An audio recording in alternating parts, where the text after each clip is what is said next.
Okay, good. And so today we're going to turn the tables. Yes, we are. mm, mm. Yeah, I'm appreciating the dynamic and the relationship that we've had for so long in terms of our um, consideration, dialogue about Adidam and about the work that you do and the service and that we both do in relationship to his person and his teaching, which I know is a real passion of yours, um, and in your creation of the Beezone. So I just wanted to have the opportunity to maybe ask you some questions about yourself, and about your work that you do and the service that you do. So just to open it up initially, if there's anything that you would like to say about yourself in relationship to what you do in your Beezone work.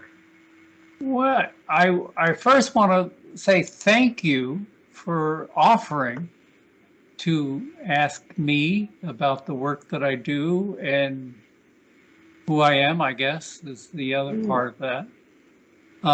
Not many people have approached me in that manner. I think one person has. And so I actually look forward to actually being able to speak. Not that I have any idea about where we're going and what we're going to speak about, but no, I'm happy to have the opportunity to, as much as I can, express what I do and why I do it. And so I thank you for even considering it. Yep, my pleasure.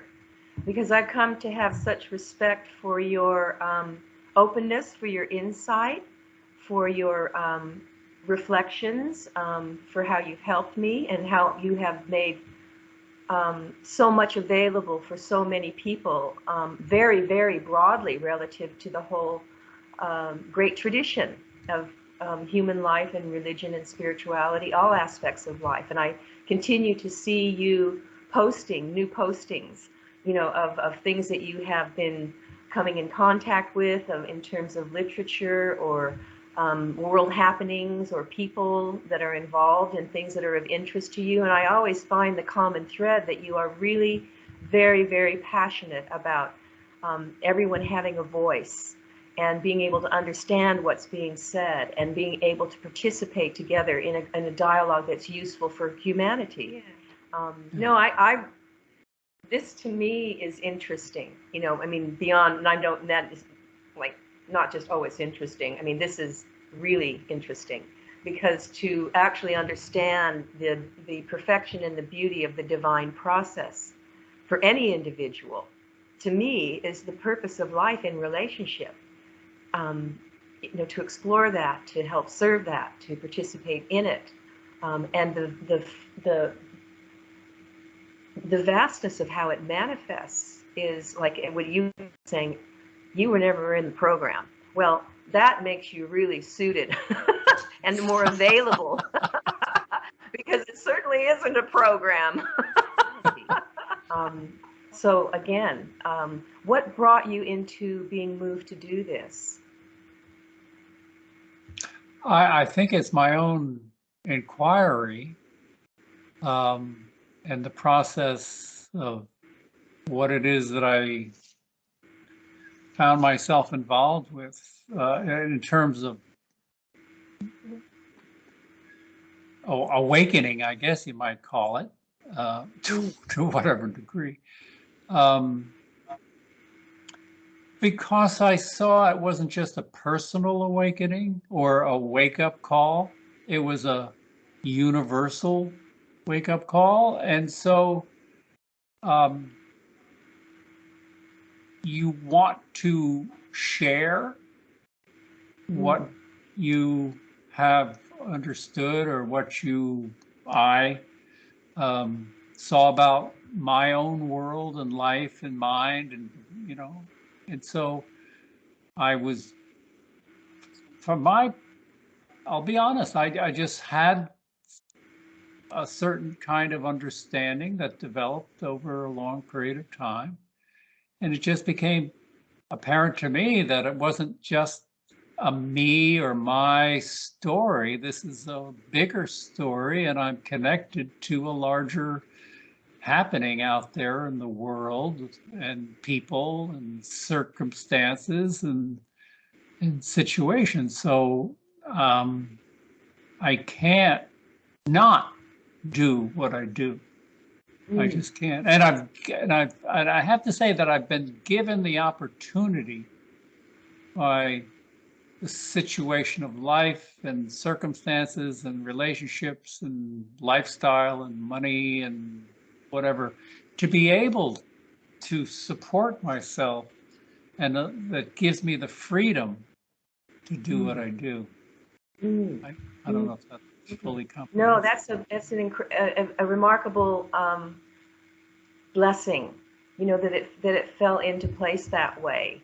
But I don't think it was probably just like a, you know, falling out of the sky. It seems that you're also indicating that it had to do with very real direct engagement in life, in relationship, and very direct experience in your own personal life and in relationship to the things that you coincided with in your process. And did that start at a really young age? Well, honestly, I never, my problem, quote unquote, was that I never could buy the program. So I always saw myself as a kind of the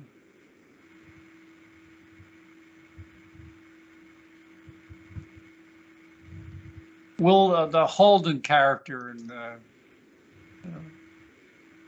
what was that book in high school?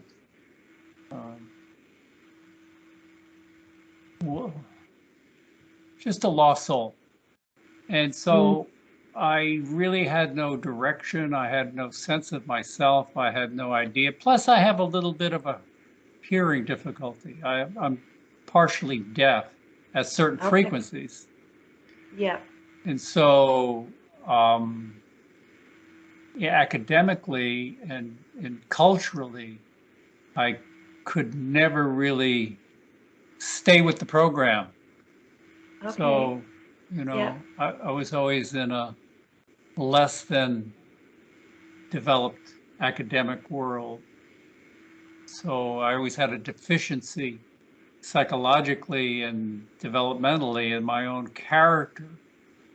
Right. And so I always had this kind of feeling that I wasn't very smart, because I was always put in, they didn't have special education classes like learning disabilities or hearing impaired or things that I would have qualified for in my youth.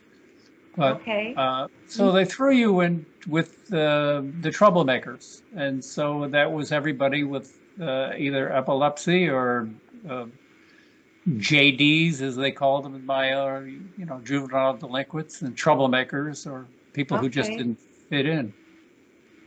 So I always had that deficiency, but I always had a sense of I was looking, I was always watching, and I was observing. I mean, I didn't have the left brain in the historical, although it was around me. So I was always looking and paying attention to people and who I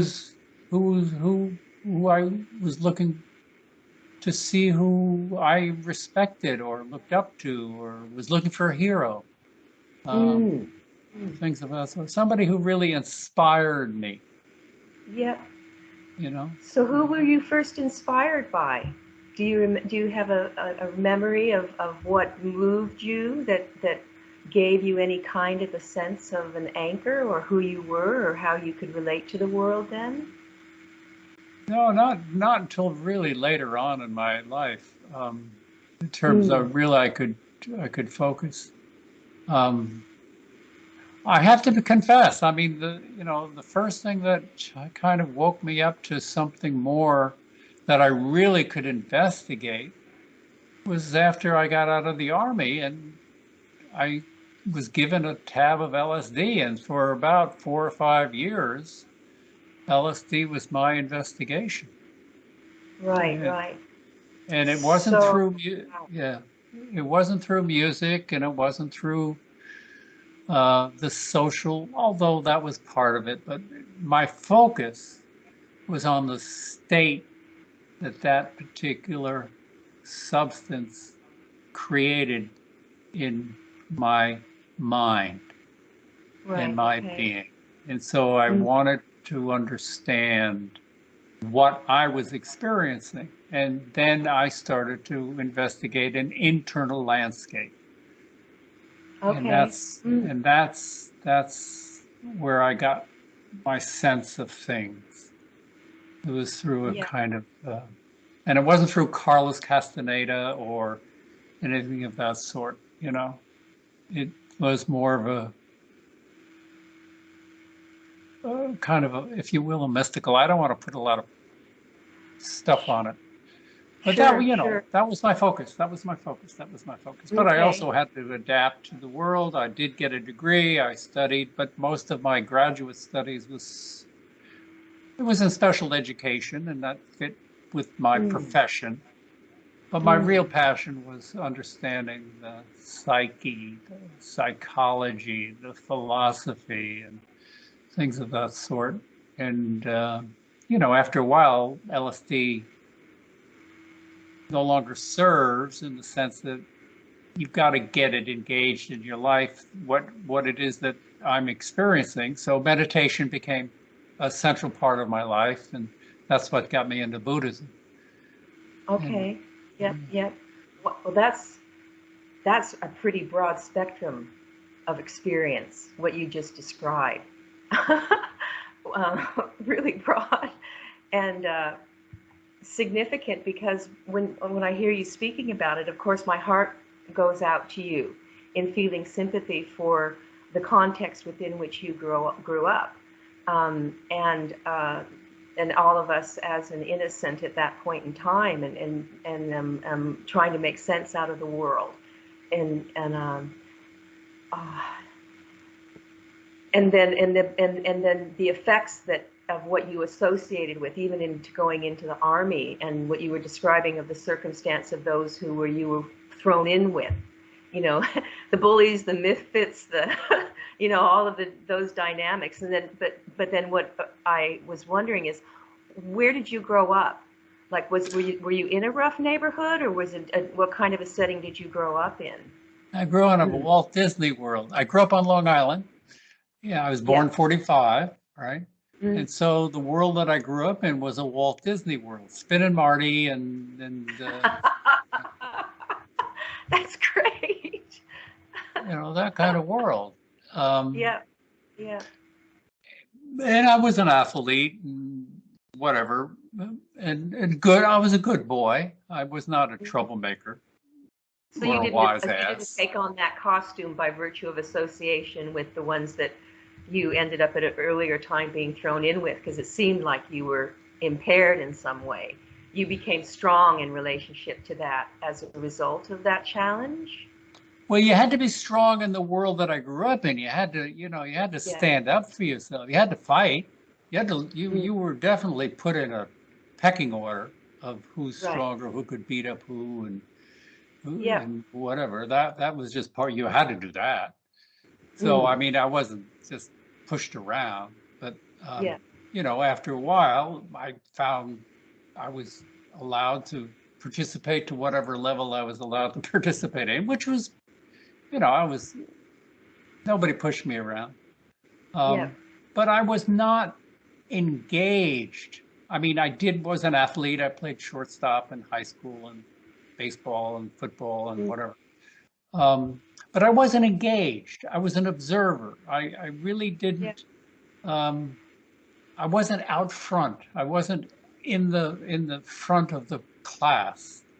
Yeah. I Yeah. was in the back. I was Mm. watching, and I was really looking for something that was of substance. And Yes. even the academic world never. I mean, I was interested in learning, but I Mm. couldn't read very well. Mm. I never really studied.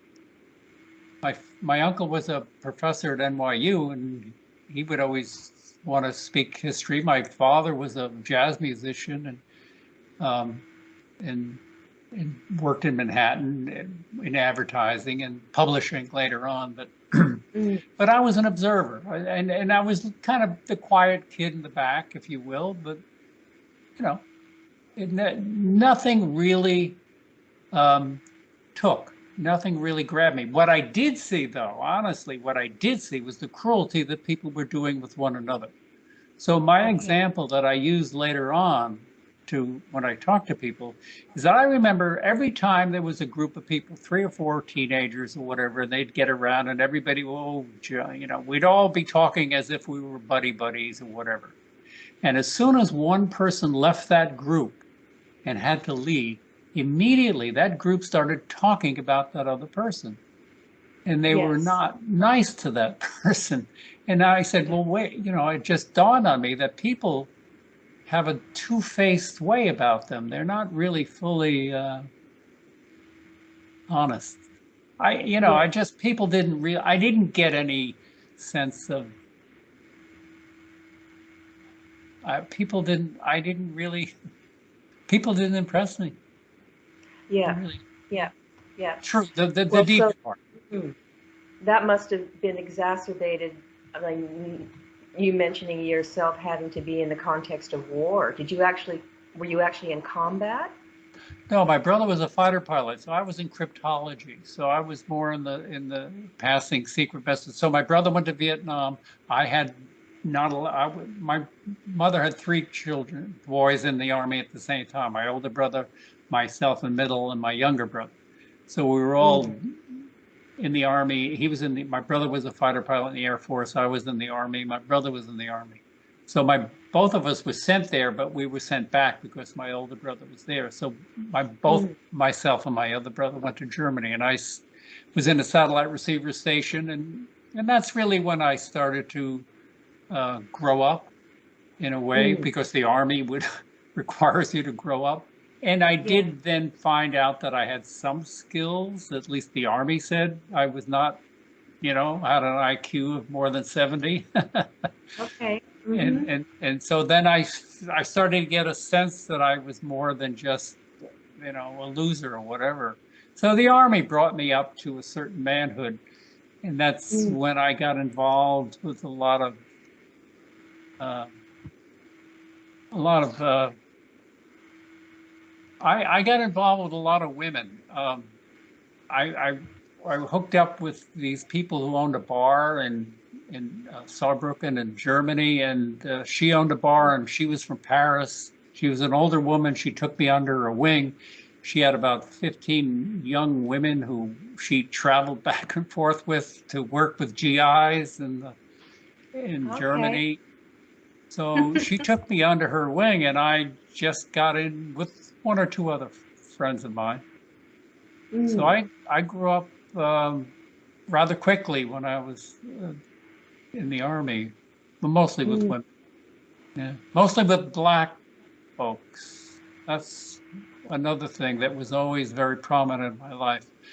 I wound up being around a lot of black people, African Americans, and so Well, I that's was with, wonderful. Mm. yeah, until around Mm. 1967. And then things Mm. changed because being white, I was with a black woman and we were together and I was in a black community. And then in 67, it just became, you couldn't be white in this setting. The black culture got a little radical, at least the people that I was associated with. So I was not allowed to be in the places that I used to be able to be in. Anyway. Right. Yeah. So when that occurred, had you already begun to participate in this inter-investigation that was triggered by your making use of the intoxicants, the LSD and No, that was only after the army, and that's when I was in college, and okay. um, and that's when it started. And then that brought me into literature. I didn't go to music. I didn't go to poetry. I didn't go to later on those things. Most people went to music, and when LSD and mushrooms and even downers and speed and cocaine didn't come until the 80s. I'm talking about the 60s and the 70s.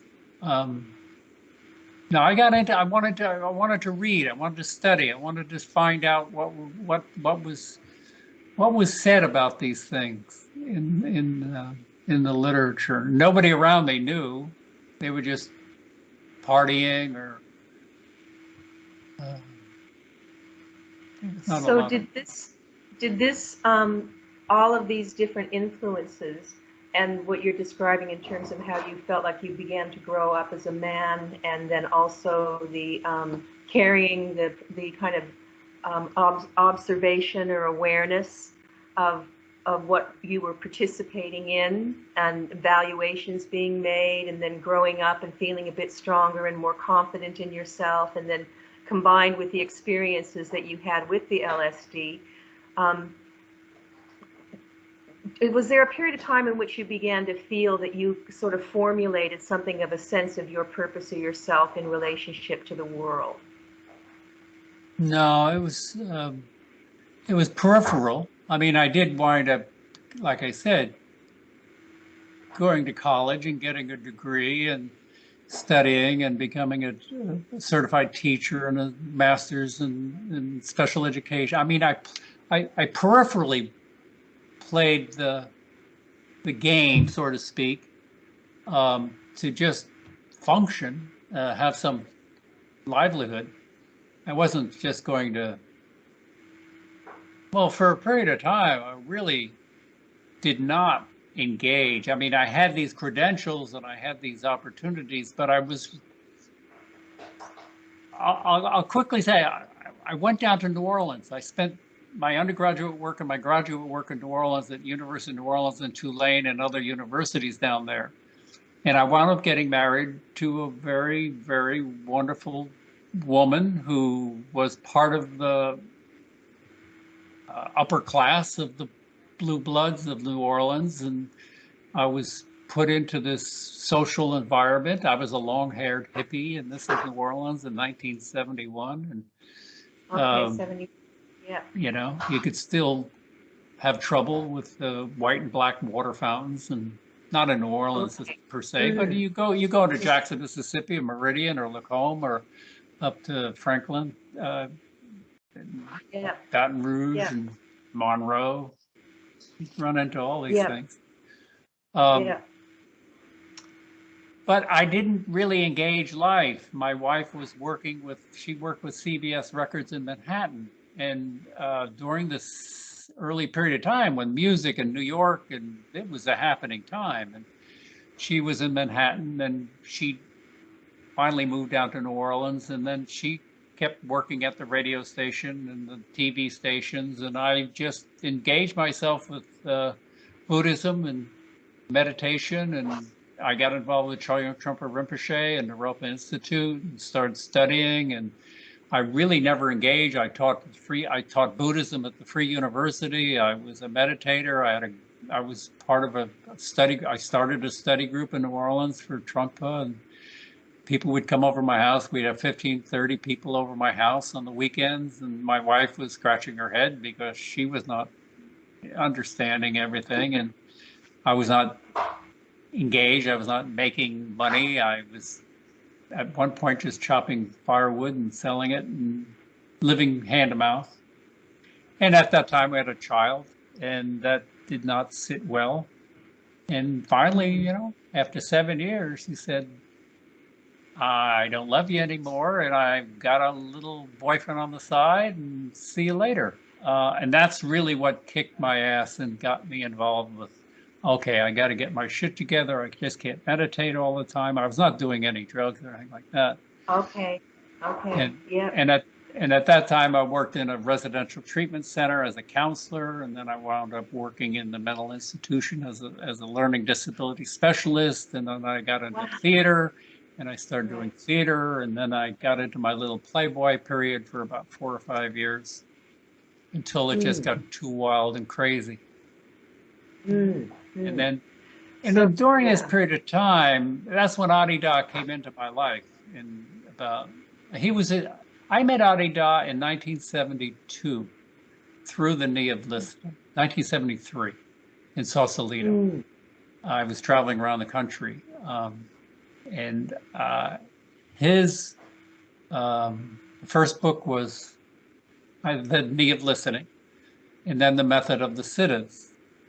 Now, by this time, I have a little bit of a background in literature and study and things like that by 1973.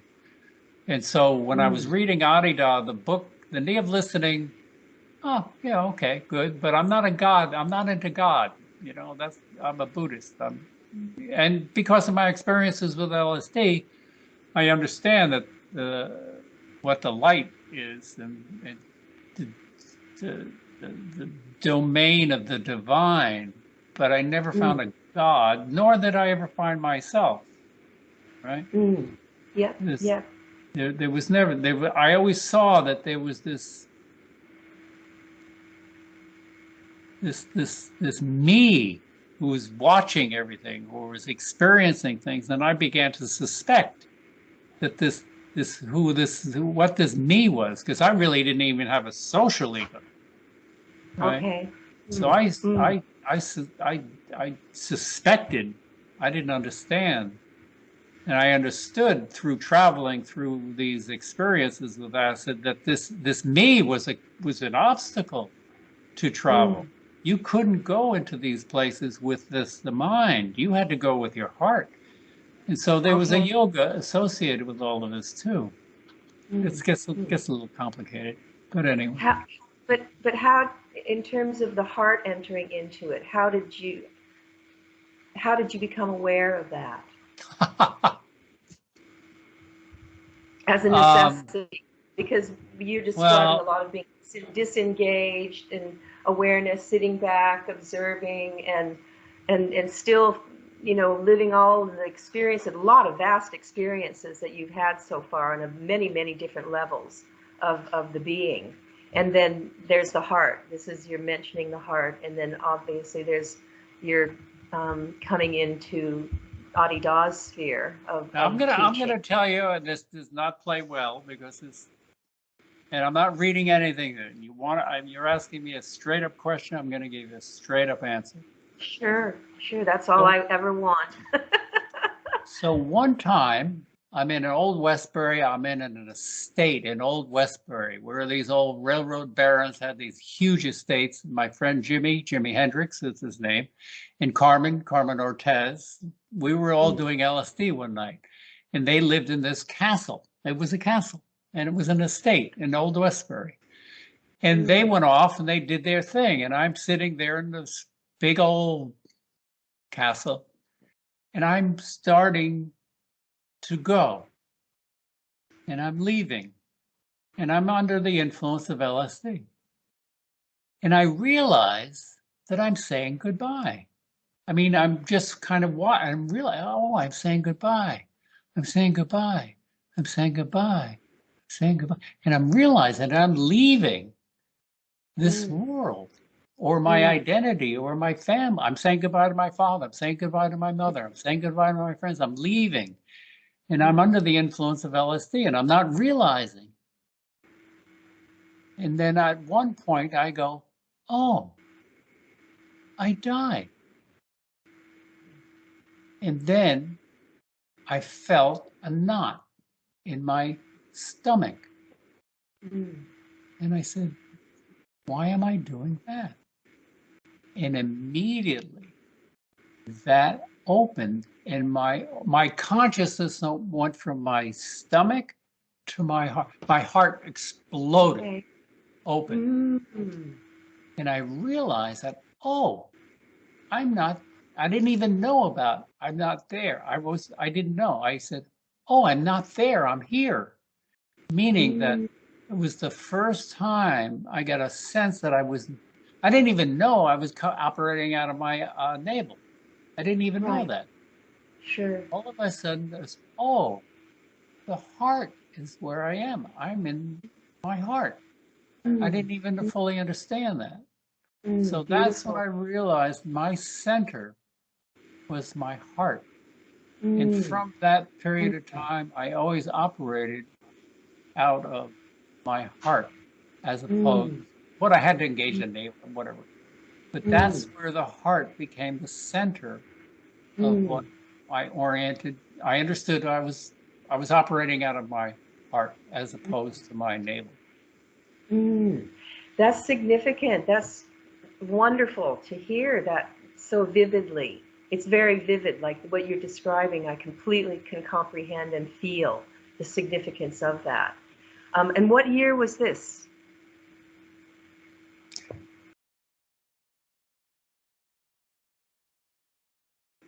Okay.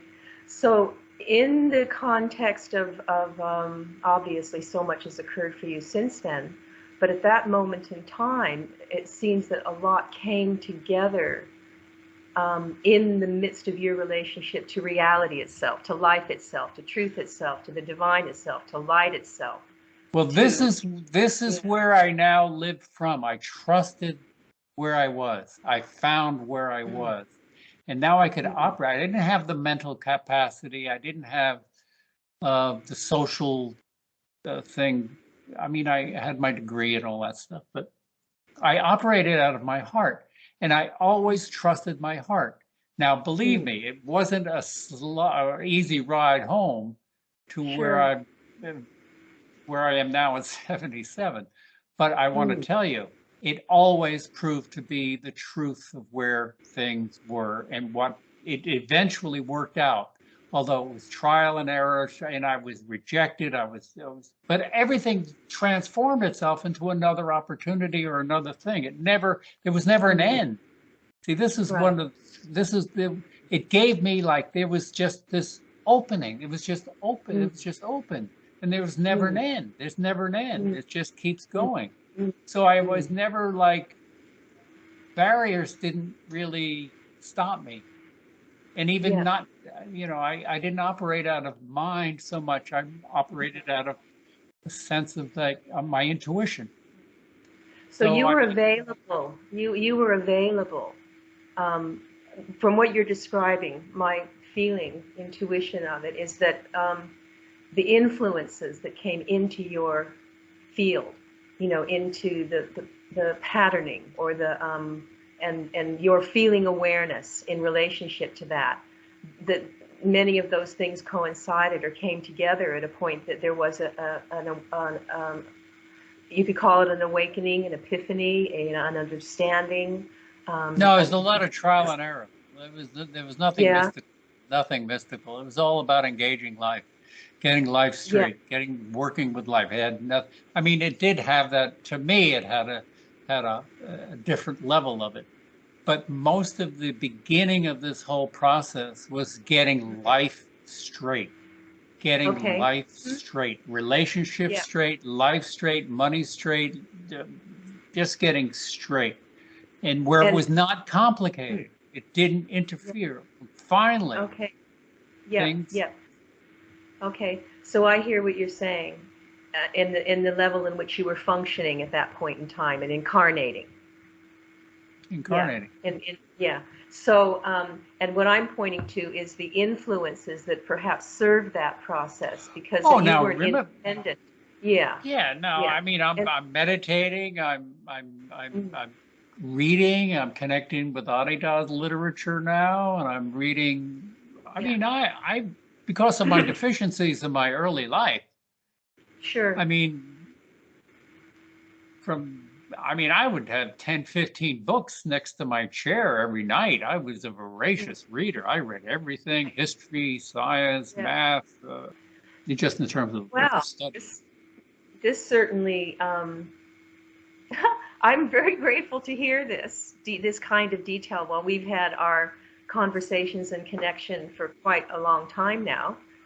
It's almost going to be 10 years next year.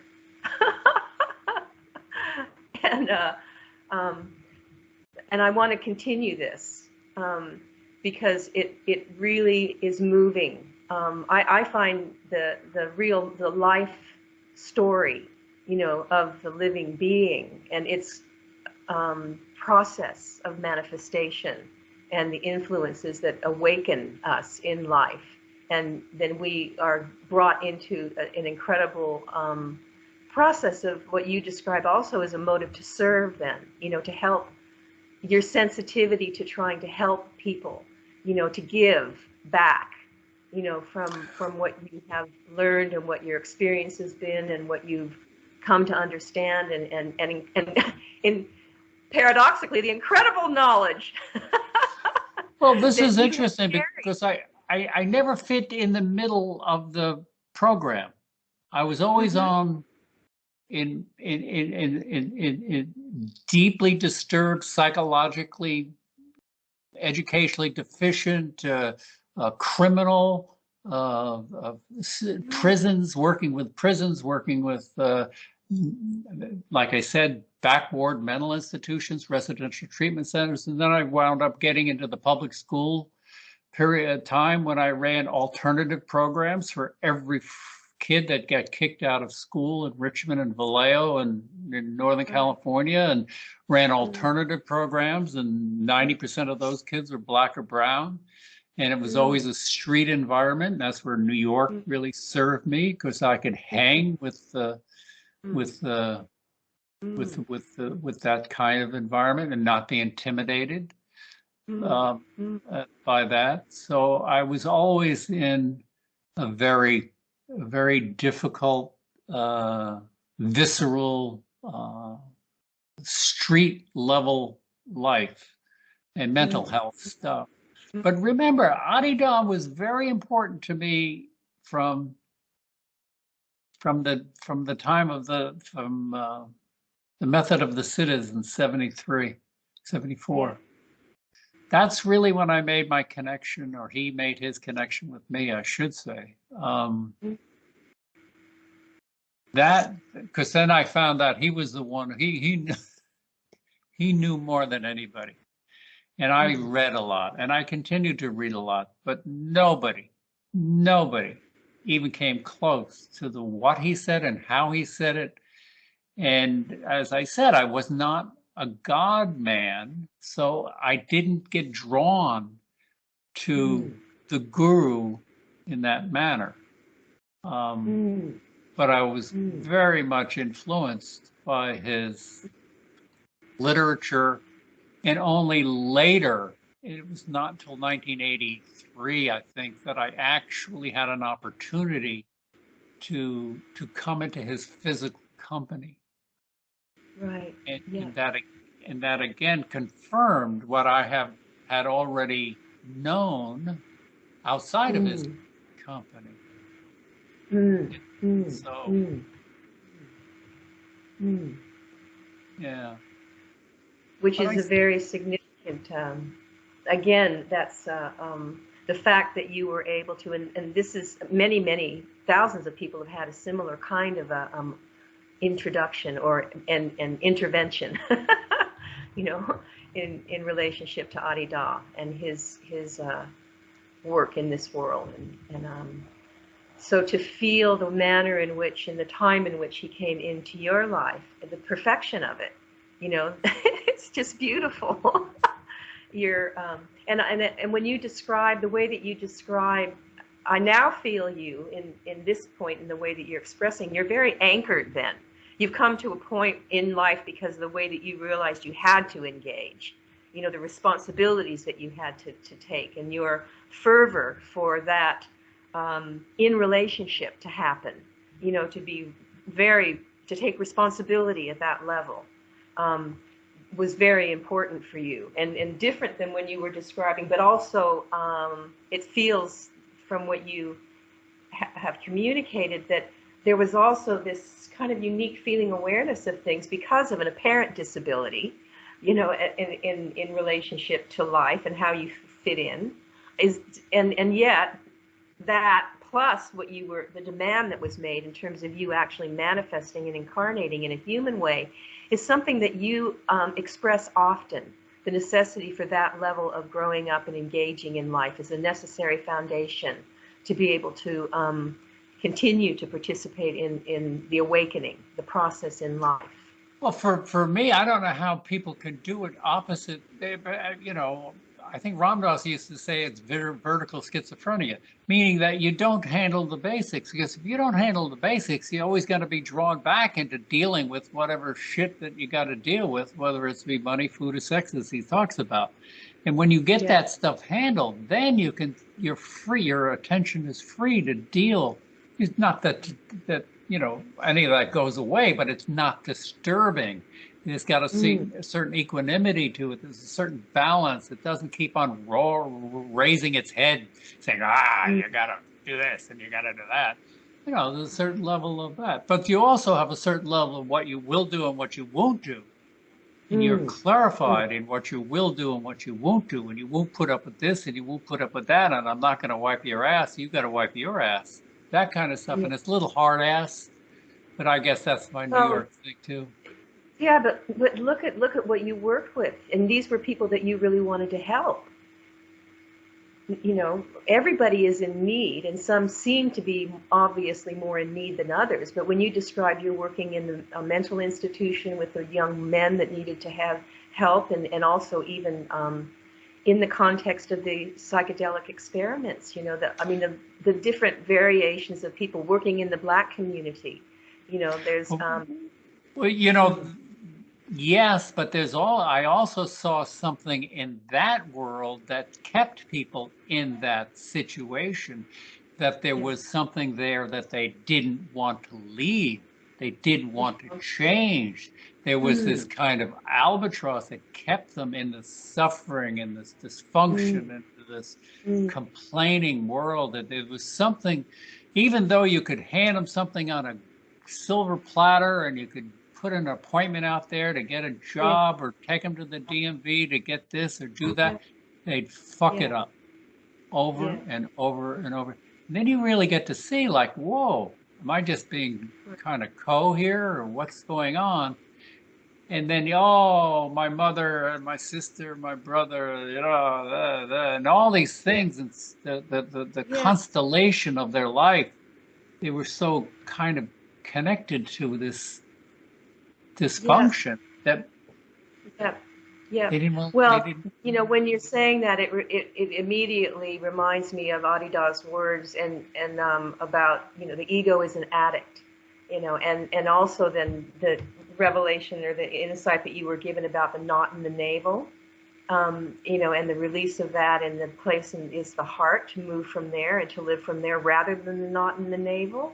And of course that through your study, not only with Adidam, but then in the course of your life experience, and then studies of other traditions and just even human growth, that the necessity for that responsibility and growing up as a foundation being absolutely essential. And the reason I'm appreciative of that is because, as you know, I had to do that too, even after having been in Adidam's company for so many years, where it would have been presumed that, I would have handled all of that stuff and should have and could have and would have,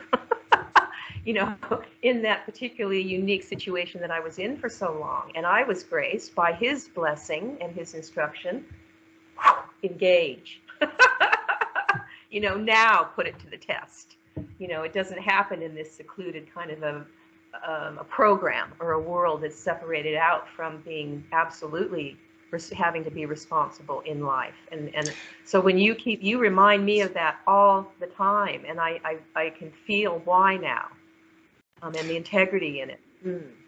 As you're speaking, there's another element to that, is that the victim consciousness that goes along with that things happen to you and you have no control over. And I'm a victim of this and I'm a victim of that. And then you did this to me and blah, blah, blah, blah, blah. All of that stuff. Once you start to see that you have to take responsibility, I have to take responsibility primarily, then you can work with all the variouses of he said, she said, conflicts, whatever. But fundamentally, I'm responsible for what is going on in my response and my reaction. And, you could hit me, but I know I did something for you to hit me. And if I get in a traffic accident, I do know I have a bit of responsibility in that. There's something I did to contribute to that no matter how much I get busted up and how much you went through the red light. Right. You know, Yeah. Yeah. And the interconnectedness that we've spoken about a lot, that's that we, key. yeah. And then so what you're describing too also leads me to ask, do you feel that that gave you then that maturing and maturity and responsibility humanly gave you at the heart and that real caring, that sense of right and wrong and what you need to take responsibility for and how and hard won, you know, that and blessed, the things that came together as they did, that you now felt that you were more prepared to relate to the notion of the divine in a different way, or God, like when you said that you didn't really relate to a God idea. Ask me that in a different way. Well, did your notion of relating to God, did a God enter your world at a point, and it never felt like that? Okay, so describe to me anything about that. Well, I would say dimensions of divine dimensions. I can feel. Okay, so I have to then. What you're speaking about me is now my internal world, my meditative world, the world that I could explore through later on when I was drinking ayahuasca with the shamans in Brazil for 6 or 7 years, where I could travel through this and I could be in dimensions that are castles of light and divinity. And I mean, I could say I just put me downstairs and put me in a lotus position and throw me a piece of bread every 3 days, that kind of thing. I get that.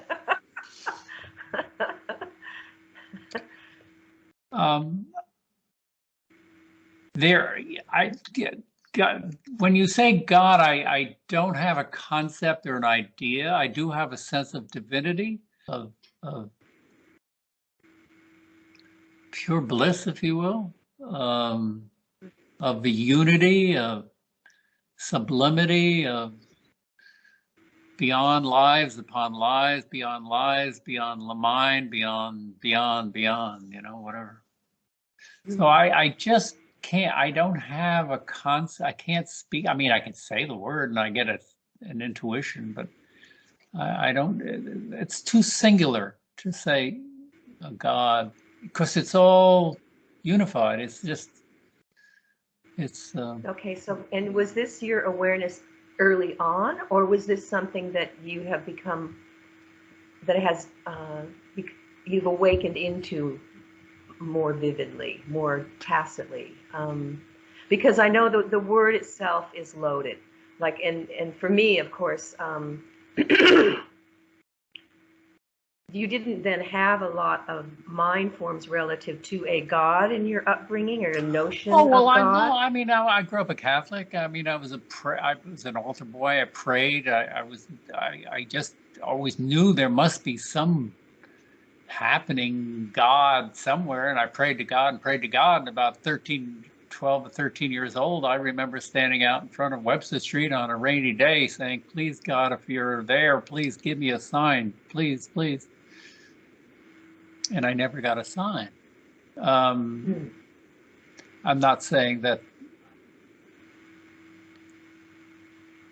Coupled with your question, I have to say that there is also a sense of who this one here is, me, because I don't want to get cute, but I never found a sense of myself. I never found a person here. And I don't want to get cute with that, but there is this sense that there is truly I don't take as myself. I don't take myself as a self, as a little self. as it so much. I mean, I understand the three egos and all of that, and I understand in meditation what is mind and what limits everything and the knots, and I understand all of that. But I'm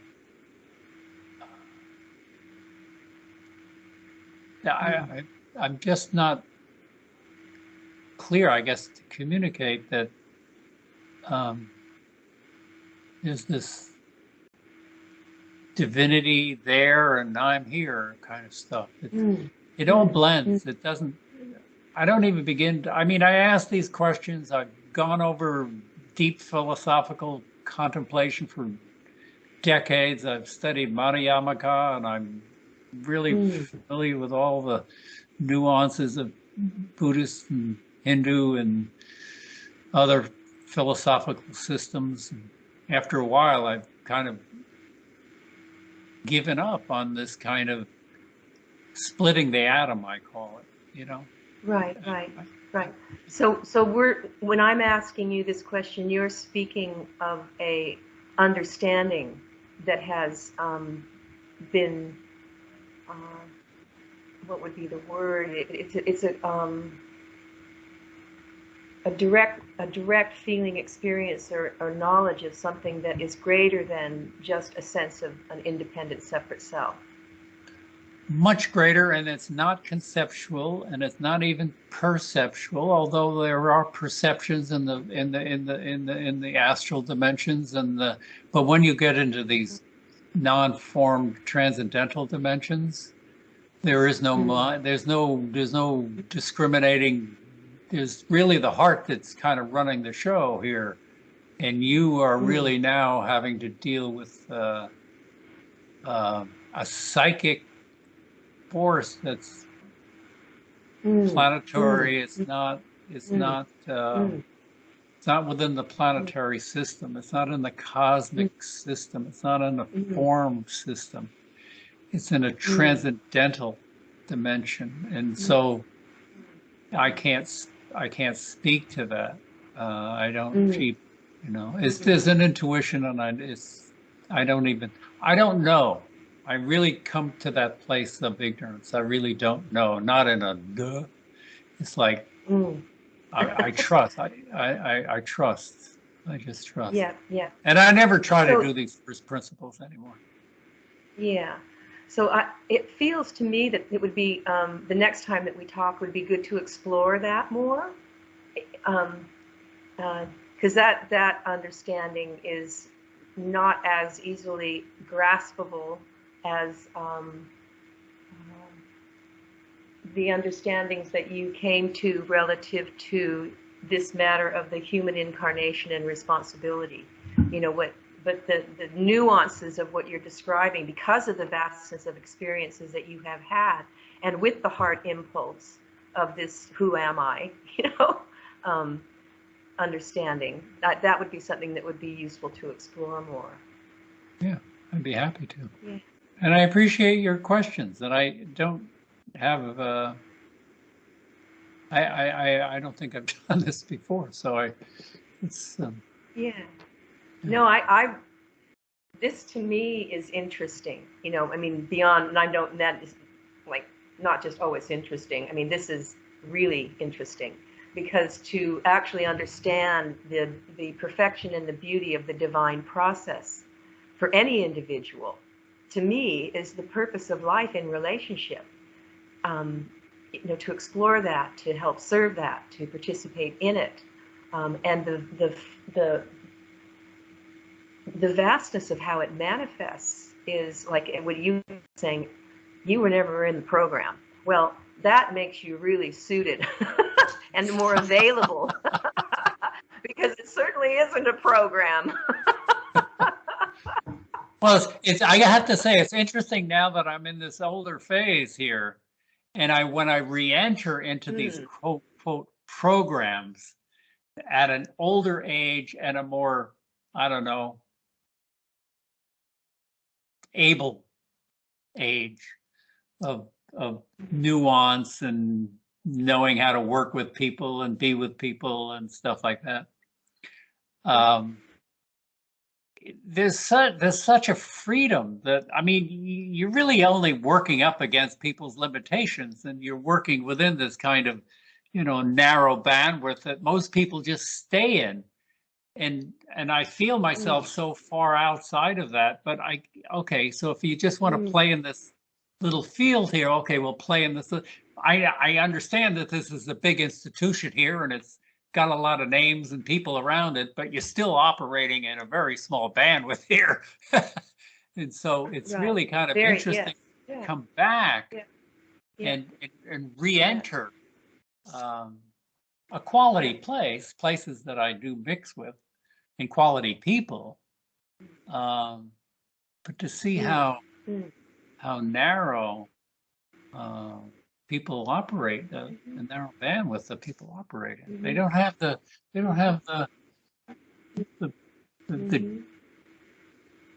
joy, the feeling of space. Yeah.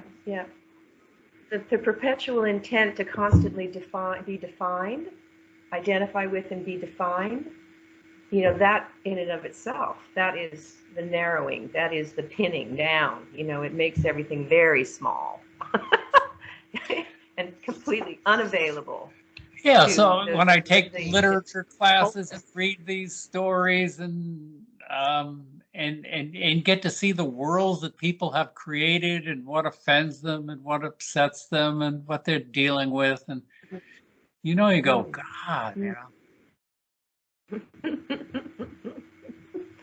Well, you've certainly had a lot of experience in that from what you're describing thus far, and it would be, you've only intimated to me, because I haven't spoken to you a lot about your own. We've had a lot of interaction, obviously, lots, but we haven't done this. So this is I'm very grateful that you're available for this.